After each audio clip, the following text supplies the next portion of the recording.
नमस्कार मित्रांनो, अशोक मामा या मालिकेच्या आजच्या भागात आपण बघणार आहोत. भैरवीचं लक्ष नसताना संयमी तिचा मोबाईल घेऊन त्याच्यावर मेसेज टाईप करून सेंड करते.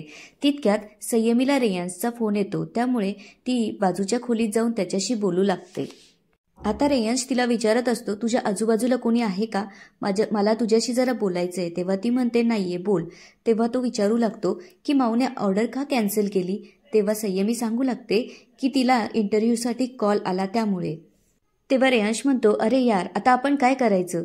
तेव्हा संयमी म्हणते की कितीही काही झालं तरी माऊला मी हा बिझनेस करायलाच लावणार आहे, कारण तिच्याशिवाय हे शक्यच नाहीये. तेव्हा रेयांश म्हणतो, सॅम, तुमच्या घरात ऑलरेडी आधीच खूप प्रॉब्लेम आहे, त्यामुळे आणखी प्रॉब्लेम क्रिएट करू नकोस. पुढे तो म्हणतो, आपल्या फायद्यासाठी तिला यात नको अडकूस. त्यावर संयमी म्हणते, यातही तिचा फायदा आहे, मला माहिती आहे. तेव्हा रेयांश म्हणतो, ठीक आहे, जसं तुला योग्य वाटेल. आता इकडे अशोक मामा बसलेले असताना राधावहिनी येऊन त्यांना चहा देते. तितक्यात अनिश किशाभाऊ सोबत येतो आणि अशोक मामांना म्हणतो, तुम्हाला कळलं असेल की मी तुषारचे 4 लाख रुपये परत केले. तेव्हा अशोक मामा म्हणतात, कळलं मला. मीही तुमच्या माहितीसाठी सांगतो, तुमच्या ह्या कॉन्सेप्ट आता जुन्या झाल्यात. त्यावर अशोक मामा म्हणतात, अच्छा. पुढे अनिश म्हणतो, पूर्वी प्रेमात आणि युद्धात सगळं माफ होतं. आता ही गोष्ट पैसा कमवण्याच्या बाबतीत झाली आहे. पैसा कमवताना सगळं माफ असतं. तेव्हा अशोक मामा म्हणतात, चुकीच्या मार्गाने? त्यावर अनिश म्हणतो, दाखवेन, माझी काय कुवत आहे तीही दाखवेन. इतका पैसा कमवून दाखवेन तुम्हाला.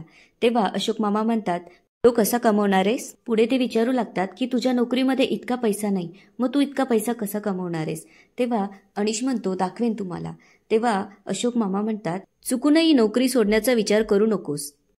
तेव्हा अनिश म्हणतो, तो विचार मी आधीच केलाय बाबा, मी आता नोकरी सोडणार आहे. तेव्हा अशोक मामा म्हणतात, मूर्खासारखं करू नकोस, मुलांचे शिक्षण व्हायचे अजून. तेव्हा अनिश म्हणतो, त्याची काळजी तुम्ही अजिबात करू नका, मुलांना मी काहीही कमी पडू देणार नाही. पुढे तो म्हणतो, माझ्या नशिबात खूप पैसा आहे आणि तो मी मिळवेन, कसाही मिळवेन. असं म्हणत आता अनिश तिथून निघून जातो. अनिश नोकरी सोडणार हे ऐकल्यानंतर राधावहिनीला आता टेन्शन आलेलं असतं. त्यामुळे ती रागातच आत येते आणि किशाभाऊला म्हणू लागते की काहीच समजत नाहीये, हा आता नोकरी सोडणार आहे. आता त्या एकट्या म्हाताऱ्याच्या पगारावर सगळं चालणार आहे का? त्यावर किशाभाऊ म्हणू लागतो, तू कायले टेन्शन घेते, तुला काय करायचंय? तेव्हा राधावहिनी म्हणते, तुमच्या लक्षात येतंय का? पहिले आता जर एक जण कमवणार असन तर आपल्याला काय मिळेल? आता इकडे जेव्हा रेयांशला समजतं की संयमीने परस्पर भैरवीच्या मोबाईलवरनं मेसेज करून कळून टाकलं की तिला इंटरव्ह्यूसाठी जमणार नाही, तेव्हा तो तिला विचारू लागतो की तू मॅड आहेस का? असं कोणी वागतं का? असं तू का केलंस? तेव्हा संयमी म्हणते की मला दुसरं ऑप्शनच नव्हतं. ती जर तिच्या कामात बिझी झाली तर ती आपल्याला वेळ देणार नाही. तेव्हा रेयांश म्हणू लागतो की सॅम, याला काय अर्थ यार? तो भैरवीला बघतो आणि विषय बदलतो. तेव्हा संयमी भैरवीला विचारू लागते की झालं का उद्याचं प्रेम? त्यावर भैरवी खूप खुश असते आणि म्हणते की हो, उद्या मी खूप दिवसांनी पहिल्यांदा कामासाठी बाहेर पडतीये, त्यामुळे मी खूप एक्सायटेड आहे आणि मला काहीतरी करून दाखवायचंय. जेव्हा रेयांश हे ऐकतो तेव्हा त्याला खूप वाईट वाटू लागतं. भैरवी जेव्हा तिथून जाते तेव्हा रेयांश संयमीला म्हणू लागतो, सॅम, बघितलंस का, ती किती एक्सायटेड आहे आणि तू असं केलंस. त्यामुळे आता संयमीला खूप टेन्शन आलेलं असतं. आता इकडे दुसऱ्या दिवशी भैरवी इंटरव्ह्यूसाठी जात असते. तेव्हा ती देवाला नमस्कार करते. तितक्यात राधावहिनी तिथे येऊन म्हणते की सुनबाई, आजचा हिशोब द्यायचा होता. तेव्हा भैरवी म्हणते, आता जे काही असेल ते बाबांना सांगा, मला वेळ नाहीये. आता भैरवी अशोक मामाला नमस्कार करून सांगू लागते की बाबा, मी इंटरव्ह्यूसाठी जातीये. तेव्हा अशोक मामा म्हणतात, ठीक आहे, पण ते ऑर्डरचं काय? तेव्हा ती म्हणते की तुम्ही काळजी करू नका, मी 2 तासात परत येते. तेव्हा ते म्हणतात, ठीक आहे.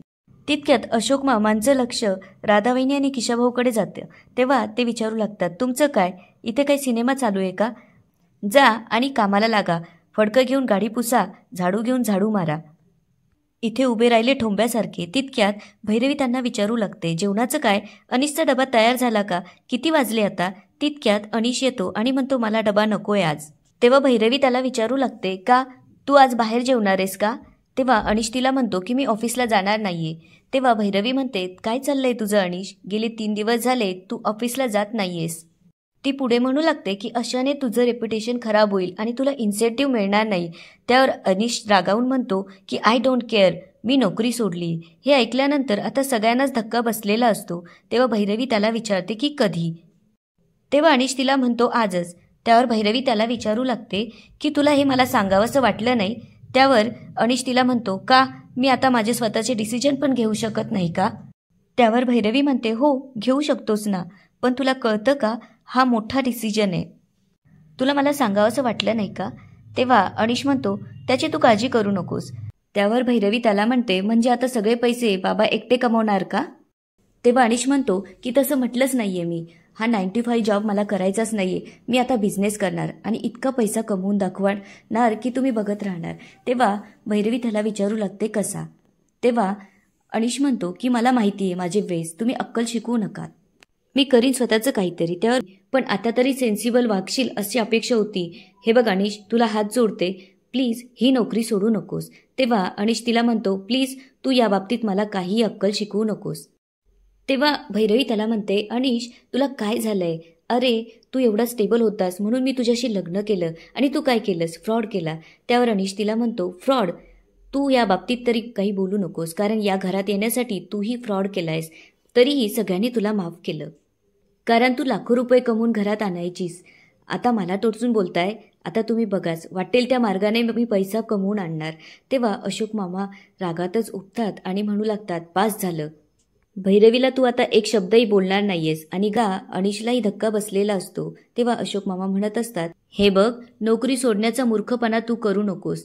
अरे काय कमी आहे ते पैसे गाठीला बांधत जा, जास्त पैसे कमवण्याच्या नादात चुकीच्या मार्गाला जाऊ नकोस. आणि जर तुला असं करायचंच असेल तर अशोक मामा म्हणतात की राधावहिनी आणि किशा भाऊ याला तुम्ही जेवण द्यायचं नाही जोपर्यंत हा घरात जेवणाचे पैसे देणार नाही, आणि इथून पुढे इथे राहण्याचेही पैसे तुला द्यावे लागतील. आणि याच ठिकाणी उद्याच्या एपिसोडमध्ये धन्यवाद.